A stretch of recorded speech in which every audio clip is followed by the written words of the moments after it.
Brothers and sisters, back with you again with another short lesson. Brothers and sisters, I enjoy reading the Bible to you. I read it to you for a reason, face to book, so I can show you some of the simple things you might miss. Pay attention closely. The book of Nehemiah 8:8. So they read in the book and the law of God distinctly and gave the sense and caused them to understand the reading. See, brothers and sisters, I read to you out of the book of the law and the New Testament letters also. And it gives you the sense and causes you to understand the book. That's why I read it. Not to deceive you. Now let's follow me here, because all I ask is you follow me. Nehemiah 1:7. We have dealt very corruptly against thee. Pay attention. And have not kept thy commandments, nor statutes, nor judgments, which thou commandest thy servant Moses. So a corrupt person is simply one that breaks the law. A corrupt person will not keep the law. All they will do is make excuses. I guarantee you, I'm going to prove their excuses. Let's go to Psalms 119. A corrupt person is a person that breaks God's laws. Psalms 119, we're going to look at 142. Psalms 119, verse 142, thy righteousness is an everlasting righteousness, and thy law is the truth. Brothers and sisters, the law of God is what truth is. See how simple I made it? See, a corrupt person is one that breaks God's laws, and the truth is God's law. I'm doing this for a reason. Word match. I don't want to play with you. Psalms 119, verse 151. Thou art near, O Lord, and all thy commandments are truth. So again, the commandments are the truth. Let's get some more. I'm just going to make it simple. Because your preachers, by chapter and verse, they have no other definition of truth than law. So we know the truth is the law. They don't have it. You can forget about it. The book of Malachi 2:5. This is talking about the Levite, subject of the matter, right? My covenant was with him of life and peace. And I gave them to him for the fear wherewith he feared me, and was afraid before my name. The law of truth was in his mouth. Iniquity was not found in his lips. He walked with me with peace and equity, and did turn many away from transgressions. Let's go back up. The law of truth was in his mouth. So the law is the truth. Now, you got some pastors that say, well, yeah, in Old Testament times, the law was the truth. Never trust someone that eats pork. I tell you that right now. If you eat unclean meats, never trust them. Romans 2:20. Romans 2:20, an instructor of the foolish, a teacher of babes, which has the form of knowledge and of the truth in the law. So Paul the apostle, their boy, right? Even he confirms that the truth is the law. You got nothing to say now. So let's go to where I want to. The book of 1 Timothy 6:5. Perverse disputings of men of corrupt minds. A corrupt mind is a sinner. He breaks the law. Think of your preachers now. And destitute of the truth. What was the truth? The law. They have no understanding and never will of the truth, which is the law. They don't have it. This matches your Sunday Christian. Supposing that gain is godliness, from such withdraw thyself. See, the people don't know how to get away from them like we did. We got away from that bacon eater that didn't read but one scripture and gave us a bunch of music and passed the collection plate around every Sunday. We got out from under him. See, these are the men with corrupt minds that pick a scripture with the Caucasian theology, like Galatians 2:15-16. They really don't understand what faith is to even go there. But they'll do it just to go against you.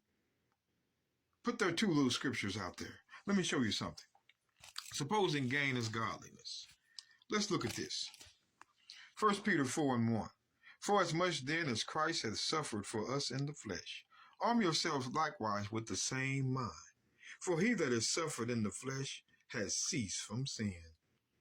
If you suffer in the flesh for Christ, you work on stopping transgressing the law. You work on stopping transgressing that law.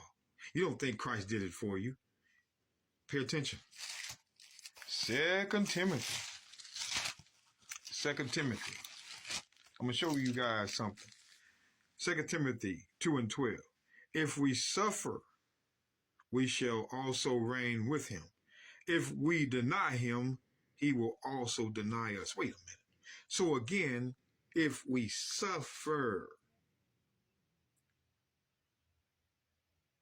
To suffer means to cease from sin, which means strive to keep the law. Now, many of these Christians, they're going to be like, oh, no, but they won't be able to prove me wrong with Scripture. Pay attention. 2 Timothy 2:12. If we suffer, we shall also reign with him. If we deny him, he also will deny us. Like reading it to you. Let's go to Titus. I just want you to follow me. Let's go to the book of Titus. Chapter 1, verse 16. They profess to know God, but in works they deny him. They profess to know God. Okay, let me jump right over here real quick. Brothers and sisters, I'm getting a lot of notifications because people are commenting on my videos, like I like. 1 John, chapter 2, verse 3. And hereby we do know that we know him, if we keep his commandments. And he that saith, I know him and keepeth not his commandments, is a liar, and the truth is not in him. So the first lie the Christians are telling you is they know him, but they don't keep the law, the Sabbath, the holy days. Pay attention now. Pay attention. Titus 1:16. They profess that they know God, but in works, in their works, they deny him. How do they deny God? Pay attention.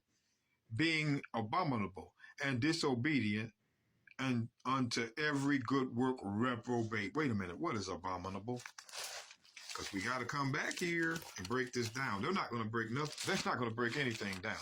What's abominable? Let's go to Psalms 53, verse 1.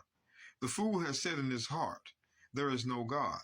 Corrupt are they, and they have done abominable iniquity. Iniquity is sin. So to be, let's go back.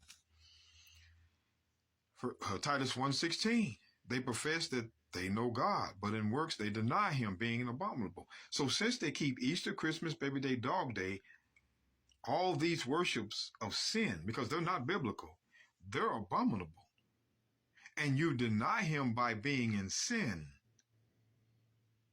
I'm not making something up or having you follow me. You deny Christ by being in sin.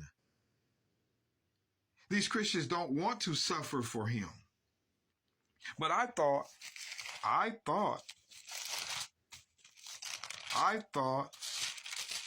in the book of 1 Peter 4:16, yet if any man suffer as a Christian, hold up. If any man suffer as a Christian, ain't none of these Christians out here suffering. All they want to do is get a better job, a better suit, a better tie, and see how much more big or large, excuse my French, the Easter basket can get for the kids. What Halloween outfit should I wear?